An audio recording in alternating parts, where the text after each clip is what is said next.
Another day, another blessing. So, nandito kami sa Lakeshore. Maaga na. Time check ba? Time check. 7:02. Okay, so syempre ang ritual, sunblock. Sunblock tayo.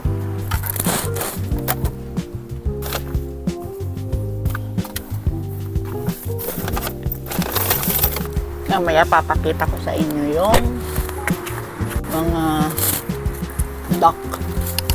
Ayun, ang dami-dami nila. Nung isang araw, nagkaroon ng wildfire. Kaya parang hindi maganda yung air quality. So, mga tao hindi masyadong naglalabas. Pero ngayon, okay na. Ayan, nakita nyo, ang daming mga bibi. Ay, duck.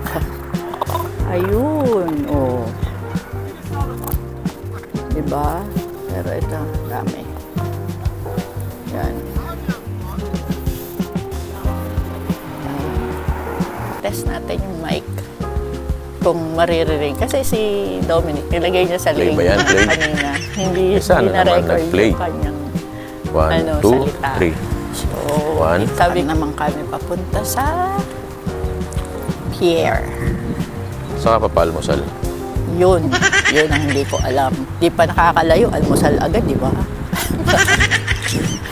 Pag-uusapan natin yung ating tagline or yung quote natin every time na nagpo-post tayo. Bakit yun? Bakit another day, another blessing? May nagtatanong, parating nagbibiro na parang well-off or parang ang tawag sa well-off. Ganun, parang maraming pera na kami. Well, hindi naman. Sakto lang na babayaran yung bills, na papaaral yung mga bata, nakakapagbigay kahit konti. Pero hindi naman ganun. So, dahil, syempre, di ba sabi nila, we need to count our blessings. We need to be grateful in every blessings that we receive. Yun nga sinasabi ko, na we have to be grateful in every blessing. Kahit na napakaliit yan or napakalaki, kahit na napakaliit or napakalaki, kailangan maging grateful tayo niyan. Like for example, nagising tayo is a blessing. Alam ko It's lahat. a big blessing. Oh, it's a big blessing. Alam ko, karamihan sa atin alam yan. Pero yung iba, nakakalimutan. Oo. Namamagnify nila yung struggles, yung challenges. Yes. Kasi Pero, hindi sabi nga ni Father Jerry Orbos, tinitignan kasi natin kung yung ano yung wala tayo eh. Oo. Hindi natin tinitignan kung ano yung meron tayo. Tama. Ganun. Tama, may tama ka. Di ba? Kaya ako, very vocal lang. Lagi ko sinasabi, another day, another blessing. Because ito, katulad nito. Oh, yung maglakad tayo ng ganitong free, di ba? Kahit naman sa Pilipinas tayo, may freedom tayo maglakad. It's a big blessing. Kasi nakakapaglakad ka pa. Oo. Yung iba, hindi nakakapaglakad. O yun nga, yun sa mga bills. Sa mga bills, lahat naman tayo. Kami Kasi rin naman, ang laki rin ikwento naman. mo bakit bills ang Ini-example ko? Ini-example. Meron siyang kakilala na nagbibiruan sila Yes, so, about bills. sabi, kasi daw, another day, another blessing, tawag sa akin. Sabi ko, bakit? Ano ba? Di ba totoo naman? Every day is a blessing. Dapat maging thankful tayo. May nagsabi, meron mo kaya yung sabi nga, ako magbayad ng bills mo. Isang buwan mong bills. Gusto mo yung, isang buwan ba, kuryente. Sige, bayaran ko yung kuryente mo isang buwan, kahit magkano pa yan. Pero gusto mo isang buwan kang walang kuryente. Sabi kong gano'n. Ayun, ano lang. Although, alam ko joke. Pero, ayun yun. Hindi ko, kasi, yung mga bills natin, kuryente, tubig, bahay, ang daming walang ganun. Tayo, pasalamat tayo, di ba? Blessing yun. Ang daming naghihirap sa tubig. Ang daming naghihirap sa mga kuryente. Baga, namuhay tayo ng puro pa jumper lang. Pag ganun. Tapos, yung mga bills natin sa mga credit cards, pasalamat tayo kasi meron tayong nagagamit aside from cash, nagagamit pambili ng mga kailangan natin sa bahay o personal things natin. Diba? Parang napakalaking blessing sa atin. Ngayon, ang problema lang natin kasi sa paggamit natin.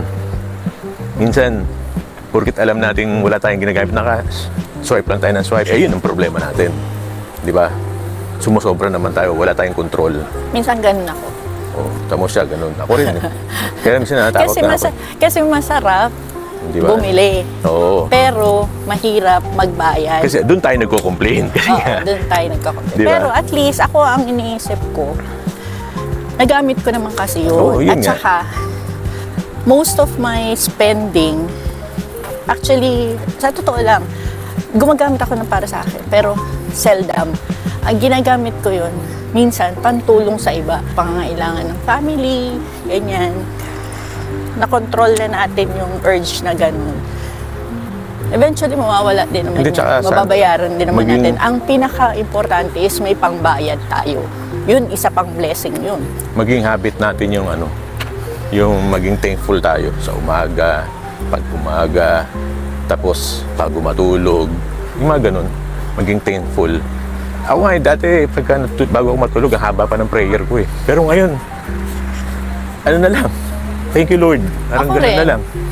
Alam mo nung, Pagising ko, thank you Lord. Bago ako matulog, thank you Lord. alam mo nung Parang ganun. may nakikita akong mga prayers, tapos merong, ano tawag dyan, merong mga petition. Di ba pag yung merong prayer, tapos merong sa gitna, may petition kang sasabihin. Hindi ko maisip yung para sa akin. Ang petition ko para sa iba. Kasi feeling ko, ano eh, siguro na-reach ko na din yung mga gusto ko or inaantay ko na lang yung other blessings ni Lord kung ano man yung Hindi, tsaka, ibigay niya sa akin. Saka siya'y mas nakakaalam kung ano yung nararapat para sa atin.